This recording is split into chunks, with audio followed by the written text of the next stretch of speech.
Bonjour Mathieu, c'est Cyril, le praticien du bilinguisme. Je t'ai contacté parce que j'ai un blog dans lequel je parle de mon expérience et j'accompagne des parents qui voient les résultats que j'obtiens en matière de bilinguisme, de voyage à l'étranger avec mes enfants, et ils ont généralement quelques questions. Alors, il se trouve que je pense que tu dois pouvoir les aider. Alors, pour le contexte, je devais rapidement te donner le contexte, hein. Mes enfants sont bilingues précoces, quand bien même moi j'aurais dû être bilingue précoce, et ça n'a pas marché. Tout simplement parce que mon père ne m'a pas transmis sa langue maternelle, qui était l'alsacien. Je me suis retrouvé isolé dans un contexte non francophone. On était juste quelques francophones, et c'est très difficile finalement d'être coupé de sa culture, d'être dans une terre germanophone, et que cette langue te soit imposée en plus à l'école. Et alors là, ça a été de l'horreur, hein. Mon cerveau, il doit avoir des mécanismes qui effacent ce que j'apprends en allemand. J'étais très mauvais. Alors je me suis vengé sur l'anglais derrière, et quand on s'est marié avec mon épouse, nous on s'est dit, on veut pouvoir donner, ouvrir cet accès au monde à nos enfants. Ça, c'était notre rêve partagé sur lequel on a bâti en grande partie notre couple. Et on a mis encore quelques années à trouver la solution. On s'est approprié l'espéranto. Et là, tout s'est aligné, ça a été clair. On avait l'outil qui nous permettait, quand bien même on n'est que francophone, on vit en France, de donner deux langues à nos enfants, donc français et espéranto, ce qui derrière leur a vraiment ouvert l'esprit pour l'allemand. Et aujourd'hui, même l'aînée, Amy, parle très bien anglais. Mary, la deuxième, est trilingue avec l'allemand. Et Jenny, la petite dernière, est juste bilingue avec l'espéranto, mais à 9 ans, elle absorbe facilement l'allemand. Mais quand je parle de ça à des parents, eh ben, ils voient des barrières de tous les côtés. Ils voient, peut-être qu'ils ont le désir, mais il y a quelque chose qui les freine. Et là, je comprends pas. Qu'est-ce que tu peux D'accord. faire pour eux? D'accord. Alors, bonjour Cyril et bonjour à toutes les personnes qui regardent cette interview en ce moment. Bon, avant de répondre à ma question, je vais juste me présenter un petit peu parce que je pense qu'il Mhm. y a pas mal de personnes qui me connaissent pas du tout. Donc moi, je m'appelle Mathieu Vénis et j'ai créé, alors c'était en 2012, hein, le blog penser-et-agir.fr. Donc il y a un blog qui aborde le développement personnel avec une dynamique qui est vraiment basée sur l'action. Et j'ai baptisé cette approche tout simplement le développement personnel par l'action. Pourquoi faire compliqué quand on peut, quand on veut faire simple. Et, euh, et donc, la question que tu me poses aujourd'hui, c'est comment est-ce qu'on va, quel va être le déclic quand on a une envie, un besoin en fait, pour passer à l'action et pour le faire. C'est ça, hein, alors c'est dans le domaine des langues. Là, tu t'adresses à des parents qui ont des enfants et ils ont envie que leurs enfants deviennent bilingues, si j'ai bien compris.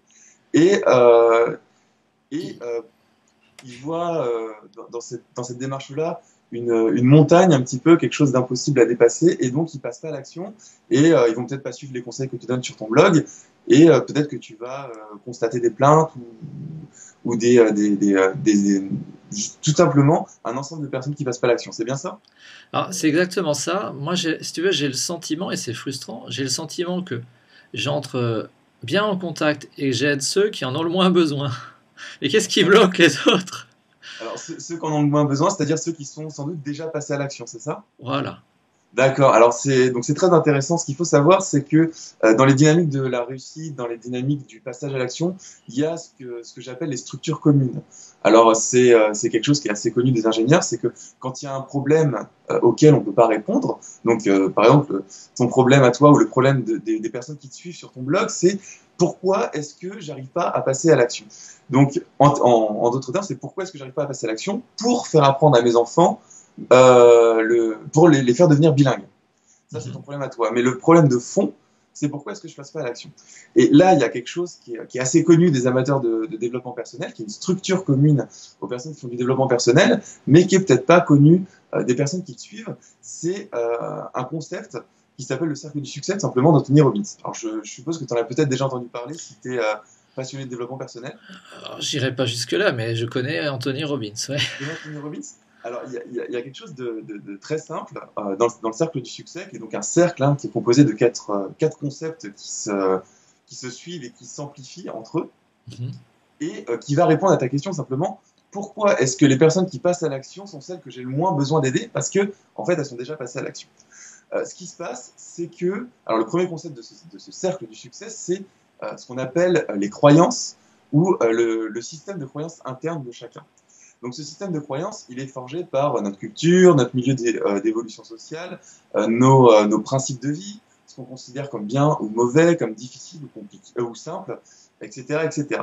Donc si les personnes qui te suivent aujourd'hui n'ont pas été forgées, on va dire, si leur système de croyance n'a pas été forgé au fait que devenir bilingue, c'était accessible. C'est-à-dire que dans leur enfance, s'ils n'ont pas eu des parents qui leur expliquaient, bon bah voilà, si j'ai envie que mon enfant, pardon, si dans leur enfance, les personnes qui te suivent n'ont pas eux-mêmes été initiés au bilinguisme par leurs parents, déjà, il y a quelque chose qui va bloquer. Parce que ce n'est pas quelque chose qui, dans leur perception du monde, on va parler de carte du monde en PNL, ou pour faire plus simple, on va parler de perception relative de la réalité, ils vont se dire, voilà, que mon enfant soit bilingue, c'est quelque chose que moi, j'ai pas eu dans mon éducation quand j'étais plus jeune. Et donc, aujourd'hui, mon système de croyance interne, c'est que tout simplement, c'est pas possible, ou j'ai même pas l'idée, aujourd'hui, que ce soit possible. Donc ça, c'est l'aspect éducation du système de croyance interne.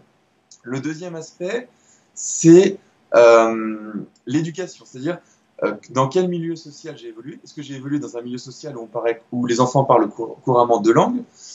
Est-ce que j'ai évolué dans un milieu éducatif où on parlait deux langues, c'est-à-dire est-ce que j'ai été mis en étant jeune dans une classe bilingue, par exemple? Est-ce que mon système de croyance interne a été à la base forgé et éduqué au bilinguisme? Donc déjà, c'est c'est le système de croyance interne qui va engendrer ou non un passage à l'action. Donc, naturellement, vu que je te disais tout à l'heure que ce cercle du succès, c'était 4 concepts qui s'enchaînaient. Le premier concept et le plus important, c'est le système de croyance interne. Et ce que je te propose, c'est que je présente ces 4 concepts-là. Ouais. Je pense que ça va les passionner. J'espère, hein, c'est le but de l'interview.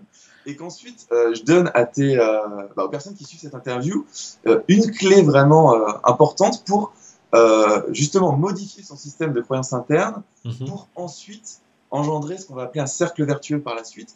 Et donc, dans les cas des lecteurs de ton blog, enfin passer à l'action pour que leurs enfants deviennent bilingues. Et plus largement, ne jamais avoir de regrets dans sa vie. Donc ça peut être quelque chose qu'on va enseigner à ses propres enfants, ou alors quelque chose qu'on va appliquer à soi-même en se disant, voilà, depuis toujours j'ai un rêve d'enfant, mais mon système de croyance interne ne me permet pas de le réaliser. Aujourd'hui, je vais comprendre pourquoi est-ce que ça me permet pas de le réaliser, et je vais faire un choix qui va être important et qui va entraîner un passage à l'action ou non. Donc, voilà un petit peu pour le programme que je viens d'imaginer en réponse à ta question et au problème que tu viens de manifester par rapport à tes lecteurs. Donc, je pense que les personnes qui suivent l'interview ont bien compris ce que j'entendais par système de croyance interne. Donc, je vais le résumer en une phrase. C'est la perception relative de la réalité qui est forgée par nos expériences passées, notre culture et notre éducation. Donc, la culture, c'est ce que nos parents nous ont inculqué. L'éducation, c'est ce que le système éducatif on va dire scolaire, donc le système éducatif, nous a inculqué comme valeur, et aussi ce que tous les jours, la télévision, les journaux, les magazines, Facebook, les réseaux sociaux, donc tout ce qui vient de l'extérieur, tout ce qui nous influence au quotidien, eh bien, nous fait percevoir la réalité de telle ou telle manière. Ça, c'est notre système de croyance interne. Ce qu'il faut bien comprendre, c'est qu'à partir du système de croyance interne, eh bien, on va effectuer des choix qui vont nous permettre, qui vont entraîner ou non un passage à l'action. On a souvent l'impression, quand on suit le développement personnel, que faire un choix, c'est forcément passer à l'action. Ça, c'est faux. Faire un choix, c'est décider consciemment, est-ce que je passe à l'action ou est-ce que je ne passe pas à l'action. Et par moment, ne pas passer à l'action, c'est le meilleur choix qui s'imposait parce que finalement, on se rend compte que ce n'est pas quelque chose pour nous. Il y a plein de gens qui veulent réussir quelque part. Il y a plein de moyens, il y a une infinité de moyens de réussir quelque chose. Et il y a des moyens qui vont fonctionner pour quelqu'un et d'autres qui ne vont pas fonctionner pour d'autres. Donc, par exemple, pour les personnes pour tes lecteurs qui ont cette envie profonde que leurs enfants deviennent bilingues, je pense que ton travail, si tu veux les aider en tant que coach, c'est à la base, modifier ce système de croyance interne en leur disant, voilà, peut-être que vous n'avez pas été éduqué par vos parents pour être bilingue dans votre enfance, mais c'est possible et voilà comment faire. Je pense que c'est un premier axe qui est intéressant pour modifier le système de croyance interne. Ce qui va se passer, c'est que ceux qui vont oser passer à l'action, qui vont valider ce passage à l'action, ils vont donc entraîner simplement un passage à l'action, ils vont avoir des résultats. Et là, il y a deux types de personnes. Il y a les personnes qui ont les résultats et, euh, et qui constatent ce qu'on va appeler un échec. Et là, on rentre tout de suite dans la dynamique de l'échec. C'est-à-dire que toutes les personnes qui passent à l'action ne vont pas y arriver du premier coup. C'est-à-dire que, je ne sais pas, si par exemple ils souhaitent organiser un voyage à l'étranger, ou je ne sais pas comment ça se passe exactement dans le bilinguisme, donc peut-être que les Bah, exemples... non, mais Ouais. tu as totalement raison. C'est un truc que je répète souvent, c'est on tombe pas toujours bien, des fois pas au premier coup, quoi. Moi, il m'est Voilà. arrivé d'échanger avec des enfants, alors c'était pas le problème, mais les filles s'entendaient pas. Alors, par chance, Ouais. c'était pas au premier coup, mais ça peut arriver au premier coup. Les enfants s'entendent pas, ils veulent pas repartir. Donc moi, ce que je dis personnellement aux personnes que j'accompagne là-dessus, quel que soit le projet, donc là on est sur le bilinguisme, mais quel que soit le projet, c'est la première tentative que vous allez faire, ça va être un échec. C'est ce que je leur dis. C'est-à-dire que vous allez rater. Et la deuxième chose que j'essaie de faire passer, c'est attention, l'échec en fait ça n'existe pas, donc je viens de vous mentir. Et cette dynamique-là, cette façon d'appréhender les choses, c'est sans doute la chose la plus importante que j'ai appris dans ma vie. C'est que à l'école, donc notre système de croyance interne, en tout cas en France, et je suppose que tu as des personnes sur ton blog qui suivent Oui, la les majorité. bien sûr. Mais en tout cas en France, et je pense que ça peut s'appliquer aussi à l'étranger, et si les personnes veulent réagir dans les commentaires de cette interview, bah, qu'ils le fassent, ça va être parfait. Je pense on nous dit qu'il faut tout réussir du premier coup. C'est-à-dire que moi je prends toujours l'exemple des diplômes, le bac, des choses comme ça. Si jamais on rate un examen, on n'a pas le diplôme. Et là, on a échoué. Mais c'est pas parce qu'on n'est pas compétent à effectuer quelque chose, c'est parce que peut-être que le jour où on a passé l'examen, on était tout simplement fiévreux, on avait tout simplement un rhume, on était tout simplement dans une mauvaise, comment dire, une mauvaise passade, il y avait quelque chose qui n'allait pas, bon voilà, et on n'a tout simplement pas réussi quelque chose. Le problème, et c'est ce qu'on va comprendre avec ce cercle du succès, voilà, qui guide un peu cette interview ou cette Mhm. discussion, c'est que euh, si on considère que le résultat est un échec, on va se dire je n'y arriverai jamais. Ça, c'est la perception qu'on a dans notre société occidentale, c'est que si on a essayé une fois et qu'on n'a pas réussi, alors c'est un échec. Un échec, c'est une finalité et je n'y arriverai jamais. Ça, c'est ce qu'on nous a, on va dire, c'est le système de croyance qui est un peu formaté comme ça. Et ce qu'il faut faire comprendre à toutes les personnes qui regardent cette interview, et là où moi je peux intervenir en tant que coach en développement personnel, Mhm. c'est pas moi qui vais les aider à rendre leur enfant bilingue, ça c'est ton boulot, c'est que il faut transmettre, alors soit à eux déjà, soit à leurs enfants, le fait que l'échec n'existe pas, qu'on va remplacer le mot échec par une tentative, ça c'est très très important. Ne parlez jamais d'échec à vos enfants, ça je le dis à toutes les personnes qui regardent l'interview, dites tout le temps, vous allez essayer, vous avez essayé. C'est-à-dire que si une tentative n'aboutit pas, on ne dira pas vous avez échoué. Si, on ne va jamais dire tu as échoué au baccalauréat, on ne va jamais dire tu as échoué à ton match de tennis, on ne va jamais dire tu as échoué à ton examen d'anglais ou à ton contrôle d'anglais ou à ton examen d'espéranto. Voilà, pour parler des gens de ton blog, Mhm. on va leur dire tu as essayé de parler espéranto sur cet examen-là. Tu as essayé un voyage scolaire, tu as essayé de partir à l'étranger et ça n'a pas fonctionné. Bon, ok, super. Et là, le deuxième axe de ce raisonnement qui est hyper important, c'est qu'on va leur dire bon sang, mais ma fille, mon fils, c'est génial que tu aies raté. Et on va faire l'apologie de la tentative. On va faire l'éloge de la tentative. On va dire c'est génial que tu aies raté parce que aujourd'hui, tu as le privilège. C'est-à-dire que toi, mon enfant, ma fille, tu as le privilège par rapport à 95% des gens qui ne feront jamais de voyage scolaire dans les conditions dans lesquelles tu les as fait, parce que je suis sûr que tu donnes des conseils à ton audience qui sont vraiment valuables, une grande valeur ajoutée. Faut le dire à son enfant, voilà, même si ça n'a pas fonctionné, voilà ce que tu as appris. Tu as appris peut-être que en allant, je sais pas, en Allemagne, il y avait une autre culture. Peut-être que qu'il y avait une autre façon d'appréhender le monde. Peut-être qu'il y avait un autre système politique. Il y a Peut-être les horaires et la nourriture. en Ça, Allemagne. oui, oui, les enfants qui vont à l'école en Allemagne, je peux te dire qu'ils sont perturbés par le fait qu'on ne mange pas forcément à midi et il n'y a pas cours l'après-midi. Et à l'inverse, les Allemands qui viennent chez nous, ils sont sur les rotules à la fin de la journée parce que les journées scolaires sont interminables en France. D'accord. Et donc, du coup, quelle est la puissance maintenant, quelle est l'ouverture d'esprit que l'enfant a quand il rentre d'Allemagne et qu'il a cette notion-là? Et c'est vraiment là-dessus qu'il faut appuyer, je pense, Mhm.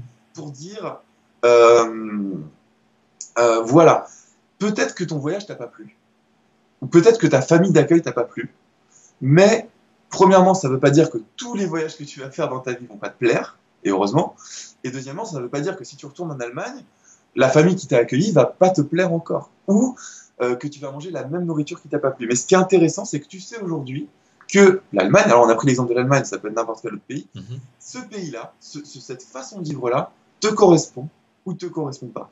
Et là, on a une émancipation, une ouverture d'esprit qui est hallucinante pour l'enfant qui a vécu cette expérience, qu'elle soit bonne ou mauvaise.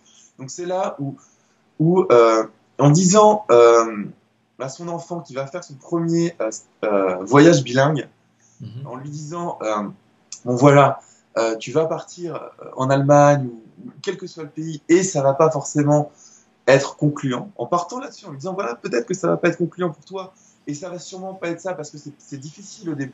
Voilà, tout fonctionne pas dès le début. Si jamais ça ne fonctionne pas, tu vas apprendre énormément. Et donc, se baser le voyage sur la dynamique de l'apprentissage plutôt que sur l'expérience exceptionnelle que ça va être et la réussite exceptionnelle que ça va être, parce que ce ne sera pas forcément le cas. Mais l'enfant va forcément en tirer quelque chose. Et donc là, on était au troisième concept de tout Mhm. ça du succès. Donc le premier, c'était le système de croyance interne. Le deuxième, le passage à l'action. Et le troisième, c'est donc le résultat. Voilà. L'enfant revient du voyage et dit, ça n'a pas fonctionné, ça a fonctionné, voilà ce que j'ai appris. Ce qui est hyper important. Et le rôle du parent maintenant, c'est d'orienter le résultat. C'est-à-dire que le résultat va directement influencer le système de croyance interne. Et c'est là où on commence à entrevoir le cercle. Parce que le système de croyance interne, c'est ce qui va entraîner le passage à l'action. Et qu'est-ce qui va se passer? C'est que soit l'enfant va rentrer dans un cercle vicieux. Le cercle vicieux, c'est toute ma vie, je serai nul en langue parce que la première expérience que j'ai faite n'a pas été concluante. La première expérience que j'ai faite a été émotionnellement difficile. La première expérience que j'ai faite s'est mal passée et maintenant c'est en moi et je veux absolument pas que ça se reproduise. Ou alors le cercle va être transformé en cercle vertueux et on va dire ok, ça s'est mal passé, mais par contre aujourd'hui je sais absolument que l'Allemagne c'est pas pour moi, quoi. Mais je vais essayer l'Angleterre ou Ouais, ouais. je vais essayer les États-Unis, je vais essayer, j'en sais rien, la Chine. Je suis pas sûr que la Chine ce soit ce qui correspond le plus aux Français, mais peut-être, j'en Pas sais rien. sûr. On sait Mais voilà. pas, ouais. En fait, c'est ça, on ne sait pas. Et, et que les parents et les enfants et n'importe qui sur cette planète, moi je milite un peu pour le développement personnel, un développement personnel pragmatique, structuré, cohérent, comme je présente dans cette vidéo.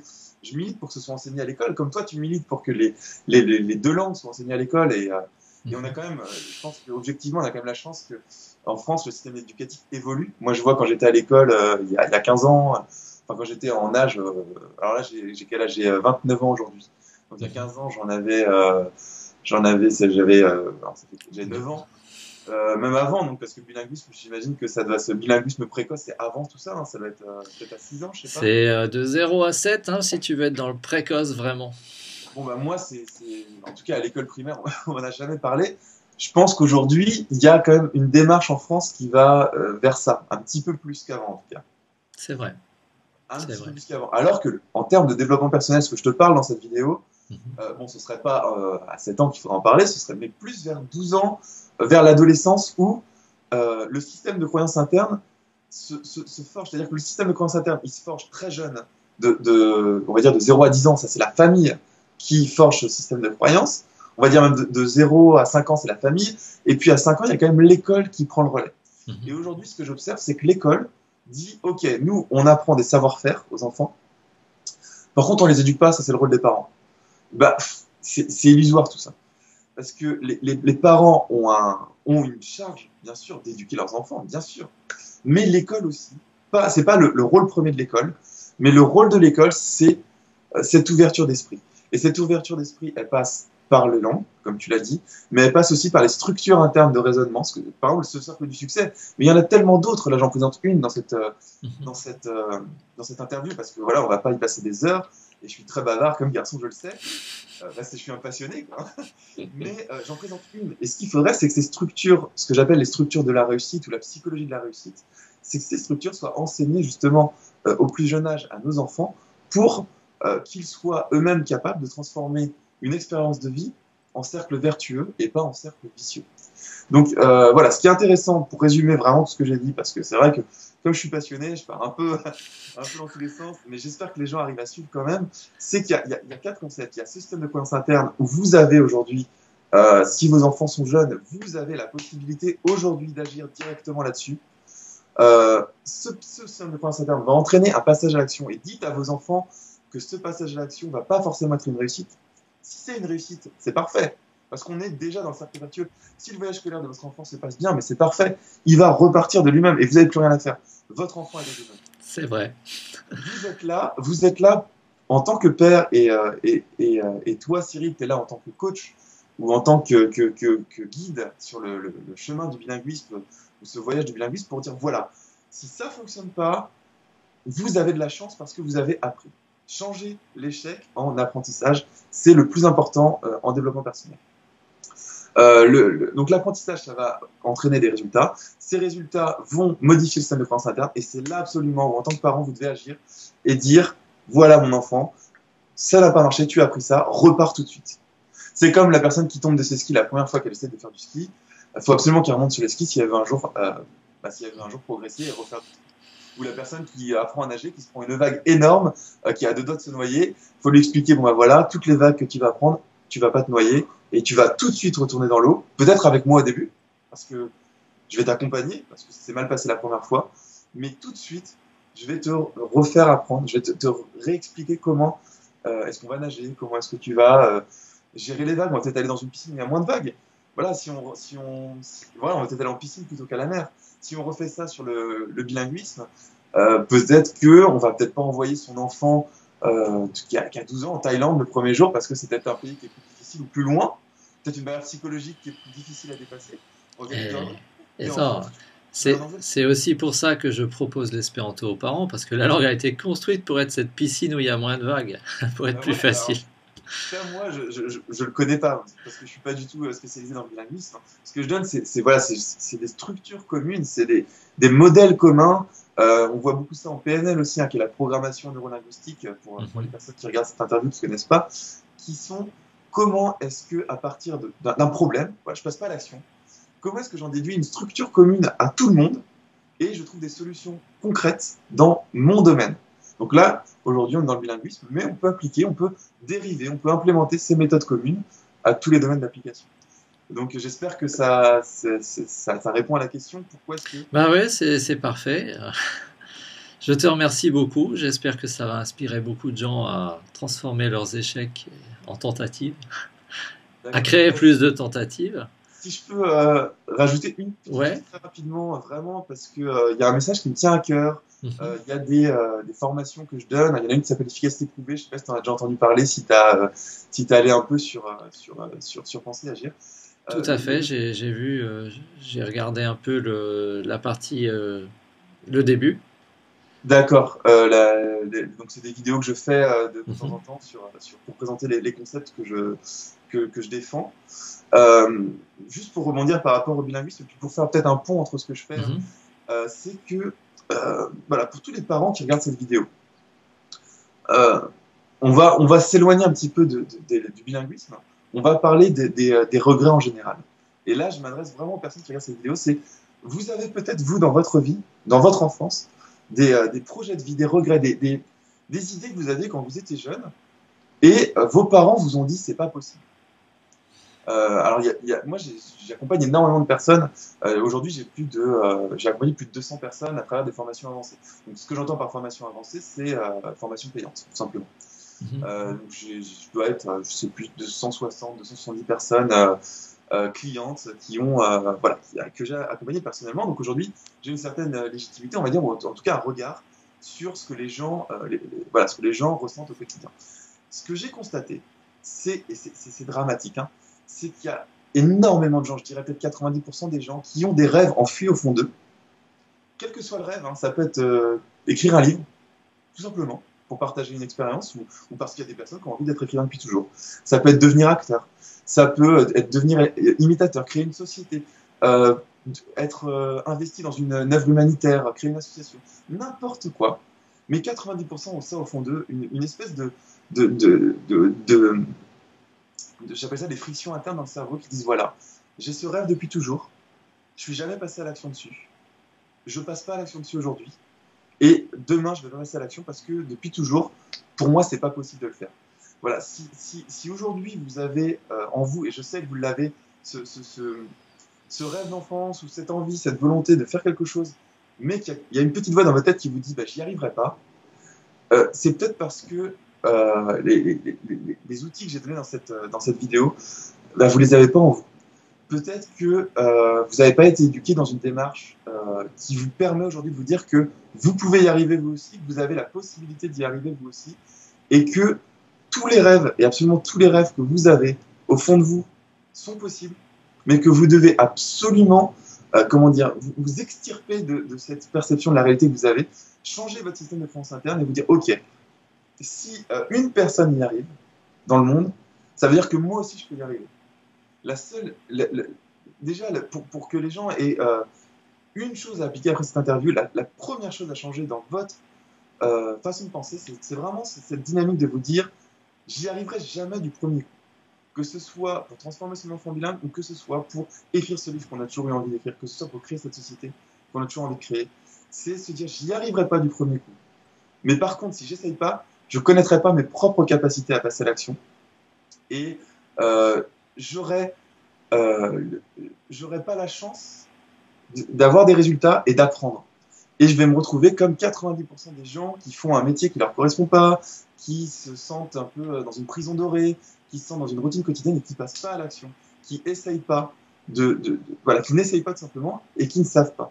Et le jour où vous passez à l'action et que vous ratez, vous aurez la chance par rapport à 90%, 95% des gens de savoir pourquoi vous n'avez pas réussi, de changer les circonstances initiales de votre essai, de repasser à l'action et un jour d'avancer un petit pas. Et puis après, petit pas par petit pas, vous allez rentrer dans un cercle vertueux.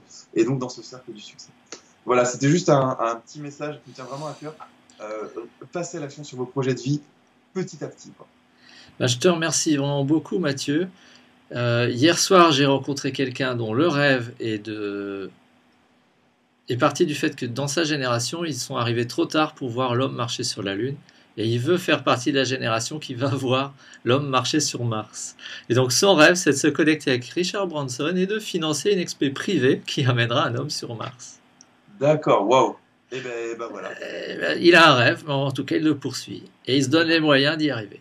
Et c'est ça. Et les personnes comme ça, c'est ça qui est intéressant, c'est que, alors moi j'appelle ça les entrepreneurs à succès. Alors faut pas prendre entrepreneur au sens ceux qui créent des sociétés, mais ça plutôt dans le sens les entrepreneurs de leur vie.